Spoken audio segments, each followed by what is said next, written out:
সারসার রাজনৈতিক আকাশে আজ নতুন এক আশার আলো। ধানের শীষের অতন্ত্র প্রহরী বিশিষ্ট দানবীর আলহাজ নুরুজ্জামান লিটন ভাই, যার সততার নির্ভীক নেতৃত্ব আজ সারসার প্রতিটি মানুষের মুখে মুখে। একদম ঠিক জামাল ভাই। লিটন ভাইয়ের সবচেয়ে বড় গুণ হল তার সাদা মনের পরিচয়। কোনো পদবি পাওয়ার আগেই তিনি নিজের উপার্জিত অর্থ দিয়ে গড়ে তুলেছেন এতিমখানা। হাজারো এতিম শিশুর মুখে তিনি অন্ন তুলে দিচ্ছেন। এমন নিঃস্বার্থ পরোপকারী মানুষ রাজনীতিতে বিরল।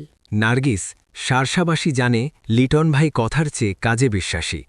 তিনি কথা দিয়েছেন নির্বাচিত হলে প্রতিটি ইউনিয়ন হবে মডেল ইউনিয়ন, একটি আধুনিক বিশ্বমানের হাসপাতাল গড়া তার স্বপ্ন। তার মতো সৎলোকের হাতেই সারসার উন্নয়ন নিরাপদ।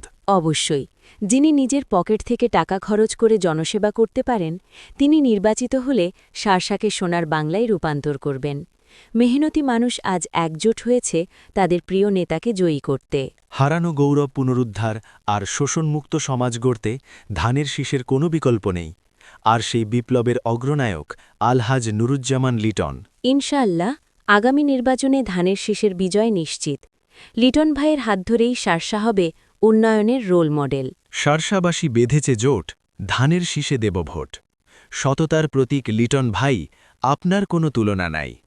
উন্নয়নের জোয়ার আনতে চলো সবাই ঐক্য হই, ধানের শীষের জয়ে মোরা বিজয়ের গান গাই।